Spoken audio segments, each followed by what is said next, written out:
Welcome to Storytime with Tallulah. Today's reading comes from r/TIFU, or Today I Effed Up. Our first story is titled TIFU by wearing a butt plug to the airport. Okay, this literally happened this morning and I am mortified. Last week I booked a flight to see my boyfriend who lives 3 hours away. I don't drive at the moment, so I decided to take a flight as it's only 40 minutes or so, and it was only 15 euros. We haven't seen each other for 3 months because of COVID, so we were both very excited. Now, to spice things up a little, I decided I will wear lingerie under my regular clothes as he lives only 10 minutes away from the airport, and I thought I could surprise him straight away. I also decided to spice things up a little and wear a butt plug, not even thinking about it, so I put it in right before leaving for the airport. I'm gonna spare you the details, but it's a small one, so easy to go along your day with. Now, I get to the airport, and while I'm going through the security, the thing beeps, which isn't a surprise since I'm wearing light jewelry, so I didn't think much of it. The woman tells me to step aside as she's just checking my pockets, etc. I take off all of my jewelry and try again, but the thing is still beeping. And now I'm only wearing sweatpants, a hoodie, and lingerie with no extra details. So I'm standing there when the woman tells me to go onto an expectation into one of those machine x-ray type things, when to my horror, I remember I'm wearing a butt plug with a huge jewel, which I completely forgot about. At this stage, I am mortified and tell the woman what's going on. Luckily, she just laughed it off and let me go. I have never been this embarrassed. Edit. For everyone asking how I could have forgotten it there, it's not that I forgot that it was there or I didn't feel it was there. I just got used to the feeling and my mind wasn't on that when I was entering the security. I can't believe you can literally just say, oh, I got a metal butt plug in, so that's what it is. And the security's like, oh, okay, well, that's all you had to say. Go right ahead. And there's like no other inspection that occurs. It's just like, oh, that's your get out of a weird situation free card. I wonder if it was like that, or if they actually had that's all right, well, it is what it is. I'm glad you got on your flight, but it just seems a bit off that you were just able to get off that easy because you just said something like that. Our next story is titled TIFU by realizing what Christians and Muslims actually believe in. Hello. So as a kid, and I promise this setup matters, I was raised in an Islamic household. Thing with being Islamic in America is there aren't any good Muslim schools to send your child so they could learn both faith and have a decent education. So my parents decided to send me to a Catholic school since it was closest to the values they wanted me to live by. At home, my grandmother would tell me stories from the Quran. I love those stories, but sometimes my grandmother would stop her storytelling voice and use her fact voice. Like she was telling me something that happened at the store. She was using her fact voice when she was telling me about the story of how a father had to sacrifice his son to God, but when he tried to bring down the knife, it wouldn't hurt his son because God had willed that his dedication meant he no longer needed to sacrifice his son. So I asked my grandmother if I could become invincible to knives if I believed in God enough, and she told me, no, don't take the story literally, take the meaning of the story, aka do not stab yourself. So I was like, oh, all of these stories are metaphorical. The Bible at my school and the Quran at home are both collections of stories filled with wisdom meant to be interpreted as the situation sees fit, like a superhero story where Jesus and Muhammad are the main characters. They're meant to help the story deliver me a meaning like Ash from Pokemon. I think you see where this is going. I thought they were stories. They're not real. And I grew up thinking that these religions were a way of life not to be taken literally. Cut to driving with a friend from school to see her grandmother. We were talking about how hot it was, and I joked about how we needed a flood to cool us down. Where's God's wrath when you need, right? She laughed and started to draw the conversation to her admiration of Jesus. We started talking about miracles and hungry people, and I said, man, I wish we could do those kinds of miracles for real. The world could use a few. And she replied something along the lines of, well, who knows? Jesus could be back soon. And I chuckled. Did that thing where you blow air out of your nose and smile?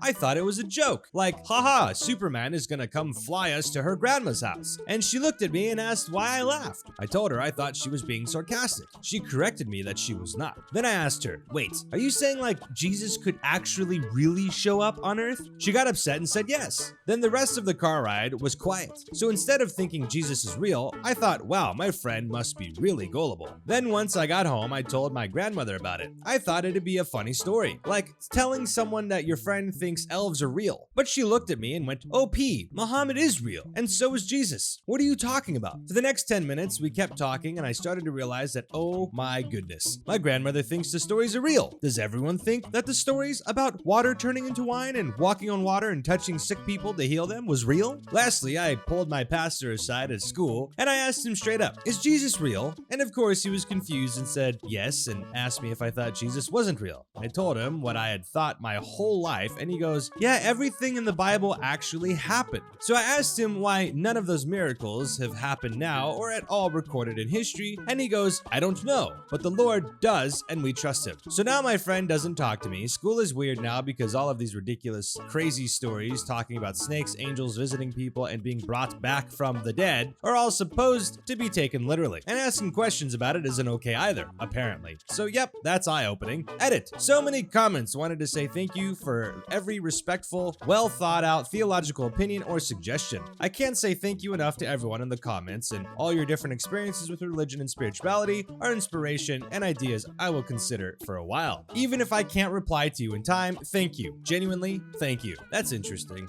I never understood that though. It's like, if you can believe God created everything out of nothing, meaning this world, this solar system, this galaxy, this universe, nothing, boom, blew up into everything and is continuously expanding and growing, and like just the miracle of a human being being developed from a sperm and egg coming together and then growing into a full-grown human that then lives through life, that has consciousness, the ability to store memories. You can believe all of that's created by God, but you can't believe water turning into wine or healing people.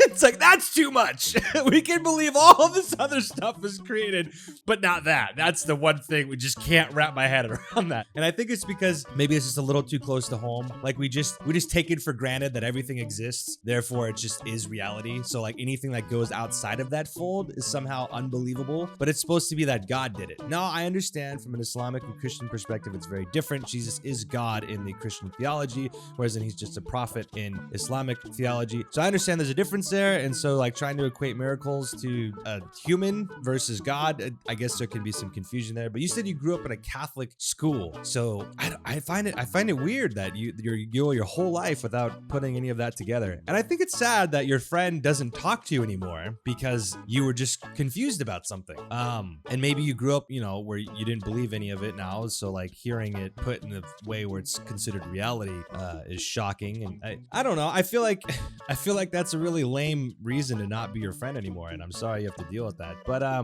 also found it interesting. You said your pastor at school. You went to a Catholic school, so like it would be a priest. This Protestant thing usually is the terminology pastor. Pastor can be used, but I don't know. There's just some confusion here in the story. I hope you're able to have your friends, and I think you should be able to ask questions. I don't think there's anything wrong with that. You should always ask questions and try and get answers that make sense to you. But you did ask about why miracles don't happen today. I actually want you to look up something. I mean, you probably won't see this video, but if you are curious out there, look up there's a thing called the Incorruptibles.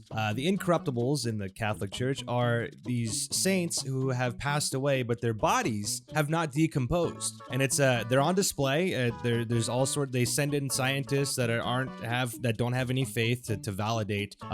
Basically, they don't know why they don't decompose. Like there are miracles. They're called first-class miracles. So there are first-class miracles that do occur even in today's world. One of my most favorite is there's a saint named Padre Pio, and if you look up Padre Pio, look up Incorruptibles, and then you can type in Incorruptibles Padre Pio. There's more than just him, but he's my favorite. And yeah, he even had what's called the stigmata. So these have been eyewitness accounts. He's levitated. He's actually been able to have so the markings of Jesus, the wounds and the nail through the hands and the feet, where he actually bled every day and was suffering and went through like these pains. And these are all documented things seen by humans, and he lost amount of blood that he should have passed away from that he didn't. And these are just things that have occurred in the church that just can't be explained. They are miracles, and so they do happen. It's just a lot of people aren't aware of them. So go check that out. You might actually think it's interesting. Saint Bernadette is also another one. So check out Saint Bernadette, Padre Pio. There's a whole bunch of other ones, but yeah, those are Those are my favorites. Our next story is titled TIFU by telling my boss I smoke weed. This happened over the weekend and I still think I may hear about this in some way. So last Friday, some of us teachers were sent a text from our principal to sign some papers in our email. She likes to make sure everyone responds, so she'll message people individually after a while. I have a Saturday job as well, so I don't check it until I get home. Well, on my way home, I decided to stop by my dealer and bought some OG cookies. They smelled so good that I texted my fiance to tell her what I got. Well, when I get home, I asked her if she was ready to try the stuff I got. She was confused as to what I was talking about because she was asking for the name of it and how it smells. I told her that I texted her the info before I got home. I checked my phone to see if it sent it all, but I discovered that I opened up the wrong text. I had told my principal/boss that I had bought some stinky bud and to get our pipe and grinder ready. She replied back saying no thanks, but have a good weekend, and she left a winky face emoji. I've since talked to her only about work things. Nothing about this weekend had come up, but I'm still kind of freaking out. Edit. I've worked with this school district for 5 years. They don't do drug testing. I've known a few teachers from previous districts that used to partake. I live in California. The principal and I have been on good ground since I've started. Yeah, I don't know. I mean, if you're not fired, then apparently it's not an issue. I know some states it's like a legal thing now. So maybe that's what it is. Maybe you're not gonna get in trouble because you're not breaking the law. I guess it's like drinking a beer, right? It's like if a teacher drinks a beer, like as long as they're not drunk at school, then what's the issue, I guess? I don't know. I mean, I feel like the winky face and them not mentioning it to you lets you know you're in the clear. Plus, don't teachers have like tenure? Like, aren't you like basically pretty much invincible at a certain point where like you're never gonna get fired no matter what?